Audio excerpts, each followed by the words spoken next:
Assalamualaikum teman-teman semua, kembali lagi di channel ini.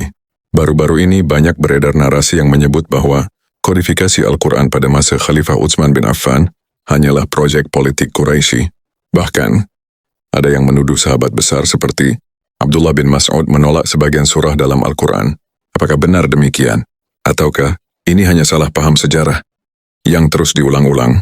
Di video kali ini, saya akan mengupas tuntas berdasarkan sumber-sumber sahih dari hadis Nabi, riwayat sahabat hingga penjelasan para ulama klasik.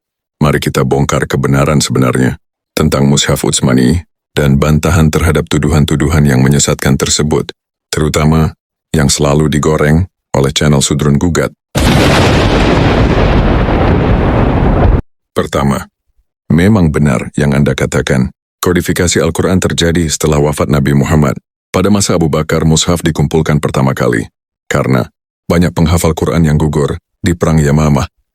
Kemudian, pada masa Utsman dilakukan standarisasi untuk mencegah perselisihan bacaan di wilayah-wilayah baru. Yang kedua, memang betul, ada perbedaan qiraat di berbagai daerah, seperti di Kufah, Basrah, dan Syam. Namun, Nabi sendiri membolehkan Al-Quran dibaca dengan ahruf sab'ah, atau 7 ragam bacaan dialek. Perbedaan ini bukan kontradiksi isi tapi variasi cara baca. Yang ketiga, Utsman bin Affan memerintahkan penyatuan mushaf dan pembakaran mushaf pribadi. Ini sahih. Imam Bukhari meriwayatkan bahwa mushaf standar dikirim ke berbagai daerah, sedangkan mushaf lain yang berbeda tulisan atau dialek diminta untuk dibakar agar umat tidak bingung. Sudrun Gugat. Pertama, Sudrun Gugat berkata, kodifikasi Utsman merupakan proyek politik untuk hegemoni Quraisy. Ingat wahai Sudrun Gugat, narasi yang Anda paparkan sungguh keliru. Utsman tidak menciptakan Quran baru, dia hanya menstandarkan bacaan yang sudah diajarkan Nabi dalam dialek Quraisy sebagai bahasa Nabi sendiri. Tujuannya adalah mencegah fitnah perpecahan, bukan dominasi politik. Ulama seperti Ibnu Hajar dalam Fath al-Bari menegaskan itu semua.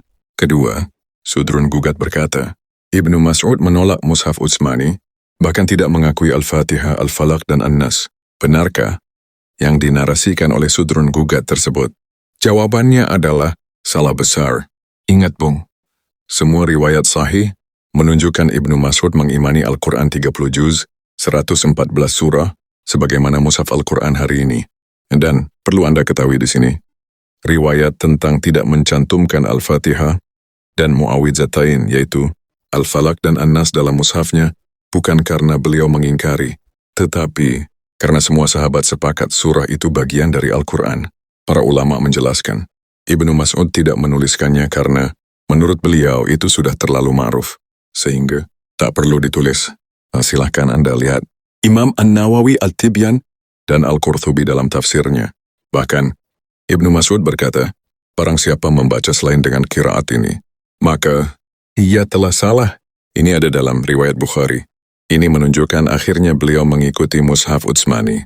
Ketiga, Sudrun Gugat berkata, perlawanan Ibnu Mas'ud adalah bentuk oposisi politik melawan Utsman. Ingat Bung, Anda mencoba menyesatkan dengan sengaja, atau dengan cara menyajikan sebagian fakta. Lalu, Anda belokkan tafsirnya, mengubah sudut pandang, dan memainkan informasi yang Anda bangun dalam narasi video Anda, supaya terlihat sesuai dengan sudut pandang Anda sendiri, bukan sesuai kebenaran yang sebenarnya, atau dengan kata lain, manipulatif. Ingat Sudrun Gugat, memang ada riwayat bahwa beliau sempat tersinggung karena tidak dilibatkan dalam tim, tapi kemudian beliau baiat dan tunduk pada mushaf Utsmani. Jadi, kalau benar beliau menolak Al-Fatihah atau Mu'awwidzatain, tentu seluruh sahabat akan menganggapnya murtad. Padahal, beliau tetap dihormati sebagai sahabat agung dan ahli Quran. Keempat, Sudrun Gugat berkata, mushaf Utsmani menghapus keberagaman qiraat sahih. Wahai Sudrun Gugat, narasi yang Anda sajikan sungguh tidak benar. Ingat Bung, mushaf Utsmani justru dirancang fleksibel agar qiraat sahih atau mutawatir masih bisa dibaca. Contohnya, kata Maliki, dalam surat Al-Fatihah bisa dibaca Maliki atau Maliki sesuai qiraat.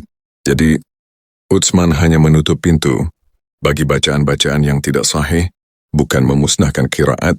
Kelima, Sudrun Gugat berkata, Utsman dituduh nepotis dan sentralistik, hingga kodifikasi mushaf menjadi sebab pembunuhan beliau. Wahai Sudrun Gugat, narasi Anda sungguh tidak ada bukti sahih. Ingat Bung, pemberontakan terhadap Utsman lebih kompleks, seperti faktor ekonomi, politik, dan fitnah yang dihembuskan musuh-musuh Islam, seperti Abdullah bin Sabah. Mushaf bukan penyebab utama, tapi justru mushaf Utsmani adalah jasa agung beliau yang diakui seluruh umat Islam hingga kini. Jadi jelaslah bahwa kodifikasi Al-Quran pada masa Khalifah Utsman bin Affan bukanlah proyek politik Quraisy, melainkan upaya mulia untuk menjaga kesatuan umat Islam dari perpecahan. Perbedaan mushaf pribadi para sahabat tidak berarti perbedaan isi wahyu, melainkan sekadar catatan pribadi atau variasi qiraat yang memang diajarkan Nabi. Al-Fatihah, Al-Falaq, dan An-Nas tetap bagian dari Al-Quran, dan seluruh sahabat sepakat bahwa mushaf Utsmani adalah mushaf standar yang kita warisi hingga hari ini, tanpa berkurang satu huruf pun. Inilah bukti bahwa Allah benar-benar menjaga firman-Nya, sebagaimana janjinya dalam Al-Quran. Sesungguhnya, kamilah yang menurunkan Al-Quran, dan sesungguhnya kami pula yang menjaganya. Al-Quran Surat Al-Hijr ayat 9. Terima kasih kawan sudah menonton sampai akhir. Jangan lupa, tinggalkan komentar, like, dan share, agar semakin banyak yang mengetahui kebenaran ini. Wassalamualaikum warahmatullahi wabarakatuh.